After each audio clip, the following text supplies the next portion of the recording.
আজকে সবজি দিয়ে চিকেন করবো, যে আলু, গাজর, বিনস, মটরশুঁটি, যে পেঁয়াজ কুচিয়েছি, টমেটো, সবজি দিয়ে চিকেন করব। সব সবজিগুলোকে যে বাটার দিয়ে একটু ভেজে নেবো, সাদা তেল আর বাটার দিয়ে মিশিয়ে।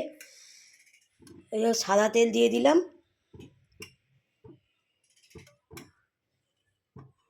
আর আজকে সাদা তেল আর বাটার দিয়ে চিকেনটা করব।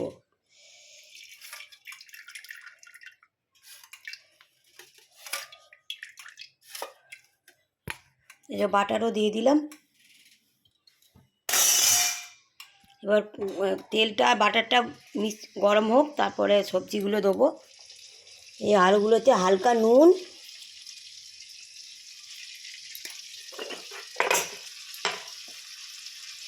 এই হলুদ মিশিয়ে দিলাম। আলুগুলো এই বাটারের মধ্যে একটু ভেজে নেব।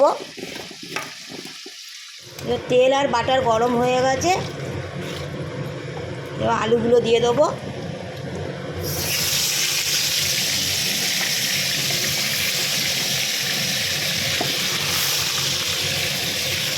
আলুগুলো দিয়ে একটু ভালো করে ভেজে নিয়ে তারপর আবার এই সবজিগুলো অল্প একটু নুন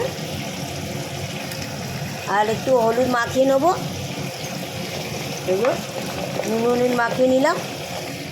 আলুগুলো ভাজা হয়ে গেছে, এবার তুলে নেবো। এই যে আলুগুলো তুলে নিয়েছি, এবার গাজর আর বিনস দিয়ে দেবো।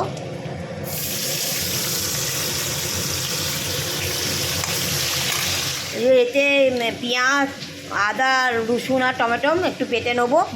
বিনস আর গাজর ভাজা হয়ে গেছে, এবার তুলে নেবো। করে ধুয়ে নিয়েছি, এর মধ্যে নুন হলুদ মাখিয়ে একটু এই বাটা এখানে ভেজে নেবো তেলের মধ্যে।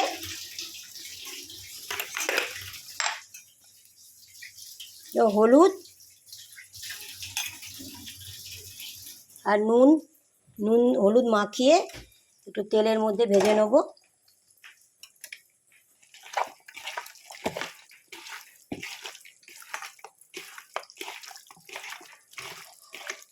তেল গরম হয়ে গেছে, দিয়ে দেবো।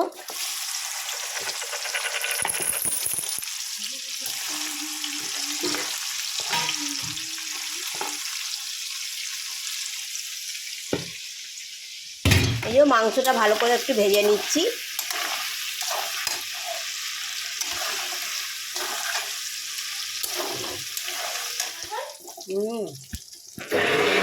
জিরে ফোড়ন দিয়ে দিলাম, দিয়ে এবার এই পেঁয়াজ কালি আছে এর মধ্যে, পেঁয়াজ কলি আর এই একটু জিরে ফোড়ন দিয়েছি, জিরেটা ভাজা হয়ে গেছে। এবার এই পেঁয়াজ কালি আর এই যে পেঁয়াজ কালি আর ওই পেঁয়াজ দিয়ে দেবো, কুচনো পেঁয়াজ।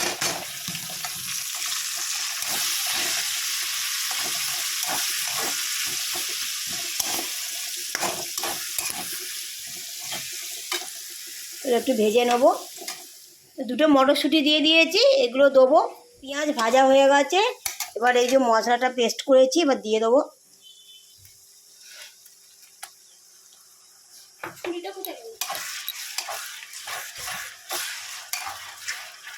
এর মধ্যে কিছু গুঁড়ো মশলা দিয়ে দেবো, একটু জিরে গুঁড়ো আর হলুদ গুঁড়ো দিয়ে দেবো।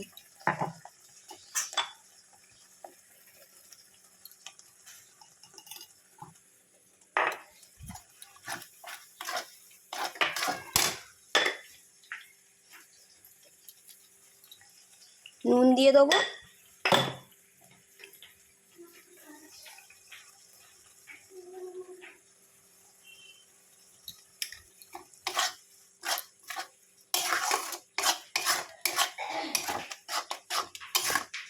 লঙ্কা গুঁড়ো দেবো।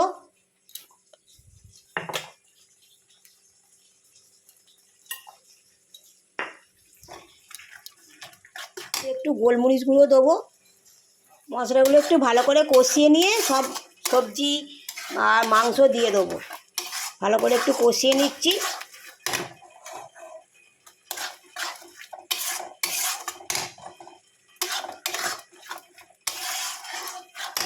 মশলা ভালো করে কষানো হয়ে গেছে, তেলও ছেড়ে দিয়েছে। সব সবজি আর এই চিকেন দিয়ে দেবো। দিয়ে ভালো করে এর সঙ্গে আবার মশলাটা কষিয়ে নেব এগুলোর সাথে। এই যে ভালো করে কষিয়ে নিচ্ছি মশলার সঙ্গে, আর ঢাকা দিয়ে আবার কষিয়ে নিয়েছিলাম, আবার একটু ঢাকা খুলে আবার নেড়ে দিচ্ছি। এবার অল্প একটু জল দেবো, গরম জল, এটা গরম জল করে রেখেছি, অল্প একটু দেবো।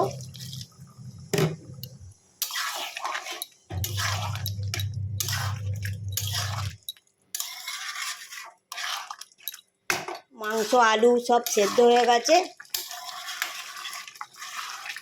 এবার একটু আর জল দেবো না, অল্প একটু জল দেবো, দিয়ে ফুটিয়ে নামিয়ে নেবো। এই যে জল দিয়ে দিয়েছি, এ ফুটছে। একটু গরম মশলা দিয়ে, শাহি গরম মশলা একটু দিয়ে দেবো অল্প করে, একটু ধনে পাতা দেবো, ধনে পাতা দিয়ে দিয়েছি। এবার ঝোলটা নামিয়ে দেবো। এই রেসিপিটা যদি ভালো লাগে লাইক সাবস্ক্রাইব আর কমেন্ট করে দেবেন, একবার করে খেয়ে দেখবেন, খুব ভালো হয়।